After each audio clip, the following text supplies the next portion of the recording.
Hi, folks. Welcome back to another EDGEy conversation. It's Zoe here. I'm so excited. I love these Monday conversations. I love getting to share good work that's happening all across the country and in particular in the United Church.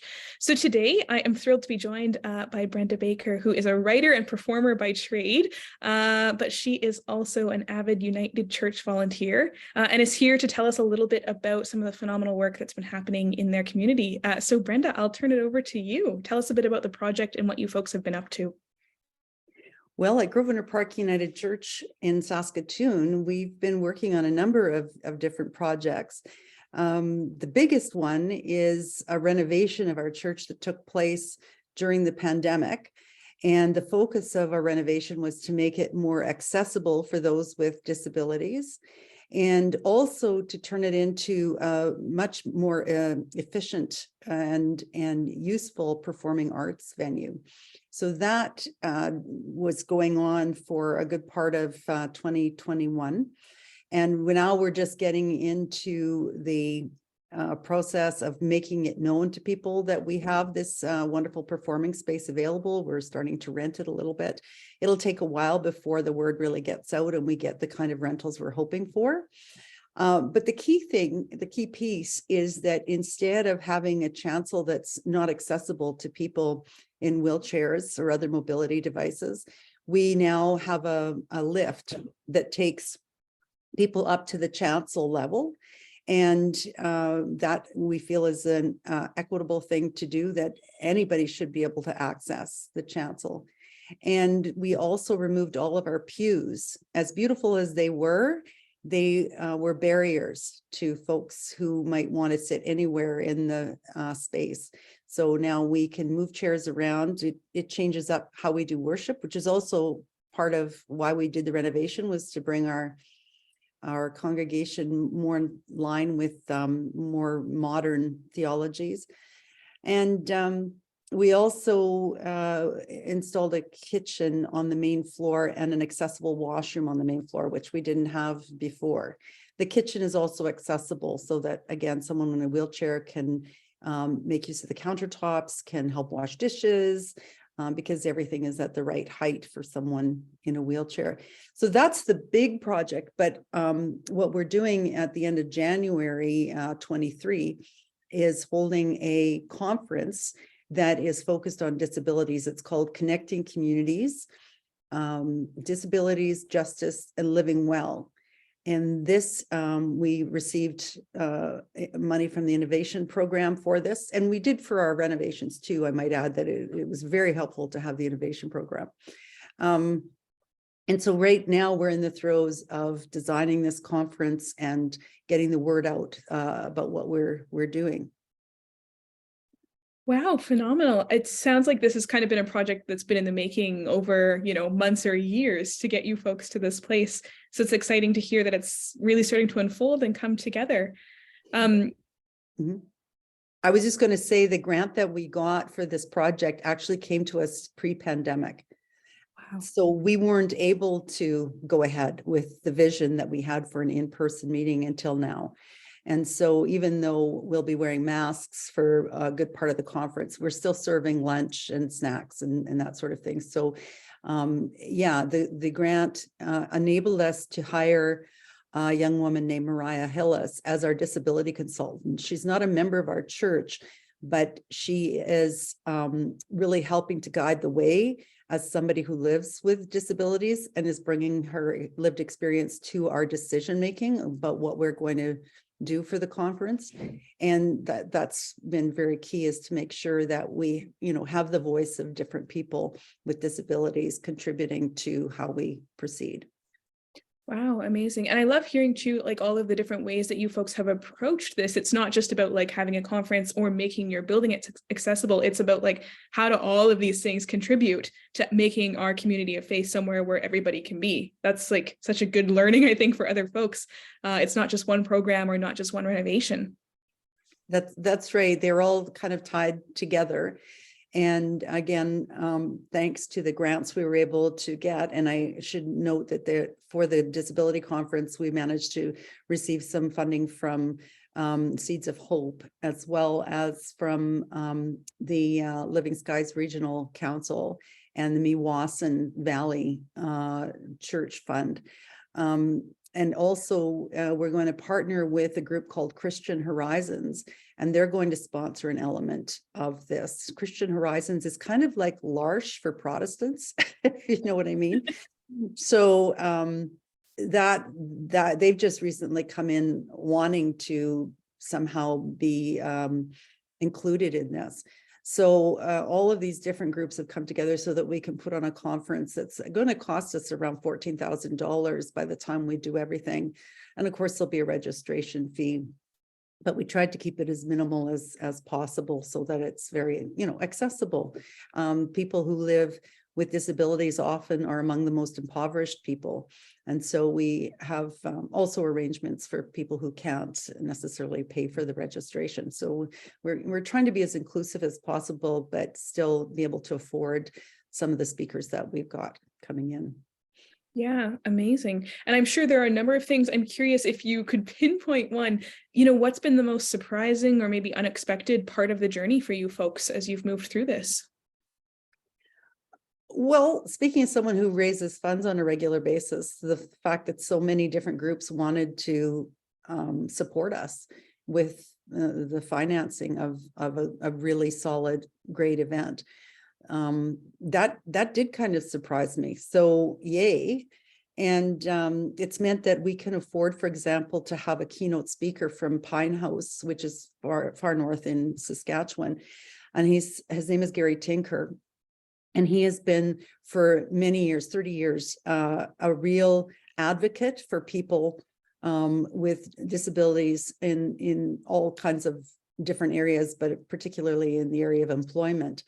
And Gary is himself disabled. One of the things he's done among numerous claims to fame is in 1989, he walked from Pine House to Regina on crutches to draw attention to the problems, especially in the north, for people with disabilities. It gets much more difficult to get services up there than it is in our cities. So he has a lot to say, and he's going to be our keynote on the Friday night. So we're really quite excited about that. And discovering him was a bit of a surprise because I hadn't heard of him before, but I should have. He's somebody who's done so much to make a difference in people's lives. We also have someone who used to go to Grosvernor Park United Church as a kid, and I knew him back when, because we went to high school together, but his name is Ken Ferdine. And he's coming to be a keynote speaker on the Saturday.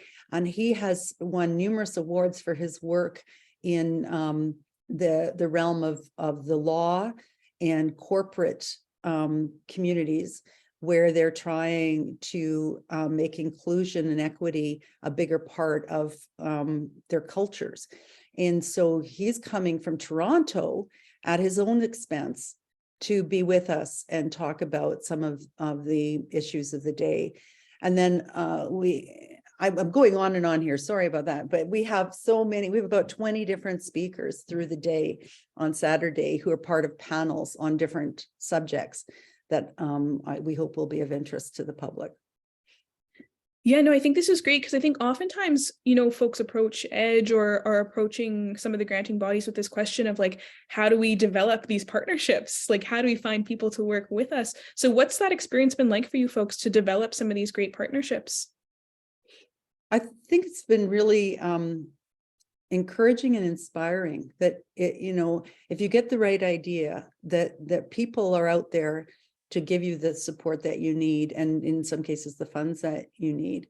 And so I think it's important to identify the right project. What is it that's on what's on people's hearts right now? And I think that there's been, in the last 15, 20 years, much more awareness of who's being left out of our conversations and our decision making, and why is that? And so, this goes, Grosvenor is an affirming ministry, And so we started a journey of inclusion through becoming affirming.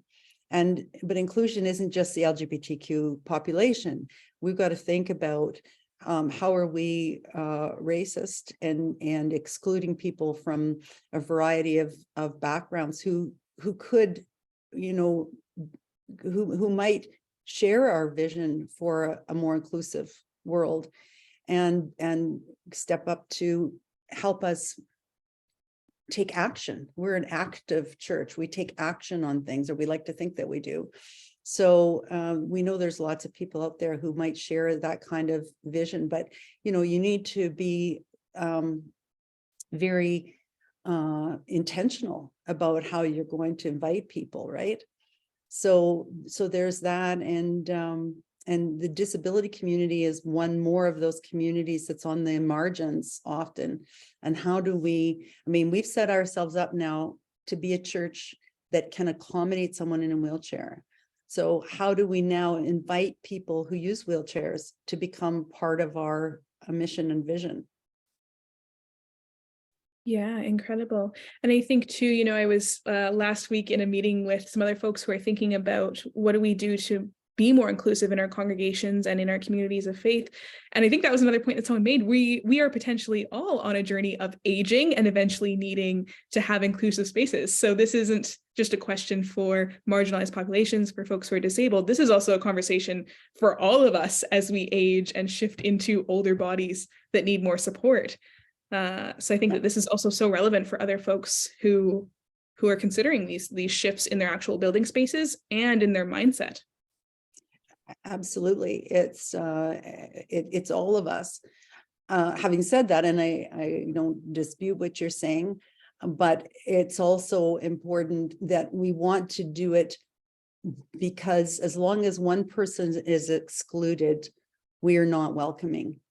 So I'm actually a person who had a child with disabilities, and she passed away when she was just about 5 years old, and she had Down syndrome and epilepsy. So she was likely going to be in a wheelchair. And so I like to think that people would see someone like my daughter and say that just for the sake of a child like her growing into an adult, if she had, that's worth it.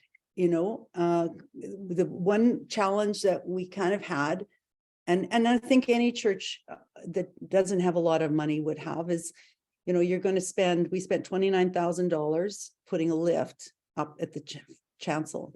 And the question was, how often will it be used? Well, first of all, if you don't have it, it'll never be used. And now that we've got it, we're finding different ways to make use of it. We happen to have now for 45 years, a class of adults who have intellectual disabilities who come and spend time with us on Sunday mornings. And so now we actually get them in a little early, and we bring them up onto the chancel before the service starts, and then they participate in the beginning of the service. And then the minister carries on with the service, and you don't really notice that these folks are using the lift to go down because you're focused on the minister. So that's one way that we ensure that people with disabilities are visible and are participating like anybody else who could walk up the steps to the chancel. So it's important that we want to do this because it's the right thing to do, regardless if it's going to impact me as an elderly person, which it likely will, but just for any people who happen to be disabled just through the way they were born. Yeah, absolutely. And I'm like, please do. Thank you for disputing me. I'm like helping me unpack my own ableism. So yes, thank you. I'm like, you never need to feel bad about that. What you say is not, it's not that it isn't true, because what you're saying is exactly true, but it's this and this together that we want to do it for us who will be aging, and we want to do it for people who at this very moment are already disabled. Yeah, absolutely. I'm sure, I ask folks these questions all the time, and it's hard to know what's next longer term than the end of January. I'm sure that's a huge question, but where do you see things moving? Well, when you do a project like the disability conference, you'd like to think that when people have had that experience, that there is going to be some action that comes out of it. In fact, one of the questions we're going to ask participants to consider at the end of the Saturday set of panels, by way of closing off our time together, is for them to write down at least one, but maybe 3 actions that they want to take because they were in this environment for a day and a half. And we'll ask them to take that home with them to meditate on that, but also to leave a copy of it with us so that we can see what was inspired by the weekend, what might happen because of the weekend that we present. And after that, I'm not sure exactly where it's going to go. I do know that the next thing, the big thing that Grosvernor has after that is we started a contemplative arts festival in 2019. And it was really well received. We had a great turnout. It was a wonderful event.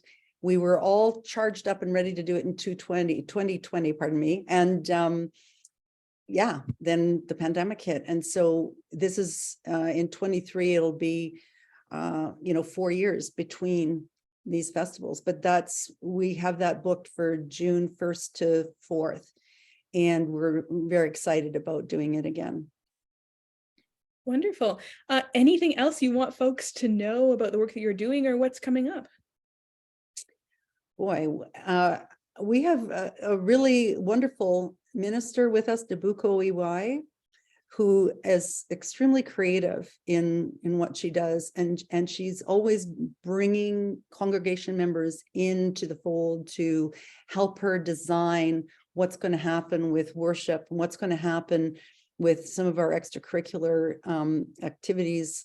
Like I know she's got another panel, I guess it's not a panel, it's a workshop on racism coming up in January. We've been doing a series of racism workshops that she's sort of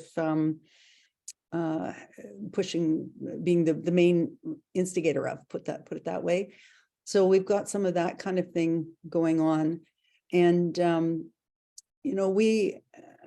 I think we're at a point now that the renovations are complete to get the congregation together to say what next. We've got this disability conference, we have the Contemplative Arts Festival, but what are our next big dreams? Because the renovations were a long time coming. We started dreaming 20 years ago, different ways we could update the sanctuary. And it wasn't until we landed on the justice piece of how do we make this place better for those who have disabilities, that all of a sudden everything fell together. I felt like that maybe it took a long time, but it was because the time had to be right and the purpose had to be right. And then we were able to raise the money that we needed to, and so on. So this is a long way of saying I'm not entirely sure. I've been working so hard along with a lot of other people to just get us through this renovation and to this disability conference and Contemplative Arts Festival that I honestly have not looked much beyond that point. Wonderful. Well, we're so grateful for all the work that you folks are doing and the ways that you're offering your leadership, not just to your own community of faith, but I think broadly to the United Church. Of sort of setting a standard of where folks can look to as we shift out of COVID and as we shift towards being more inclusive communities. So I'm so grateful for your time today, Brenda. And as always, folks, I'll pop the website link so you can go and find Grosvernor United Church at their website and follow up and sort of watch along their journey as they move forward here. We'll catch you for the next Monday EDGEy conversation, like always, back on our YouTube channel, but grateful for everyone's presence and grateful to you as well, Brenda, and all of your team. Thank you, Zoe.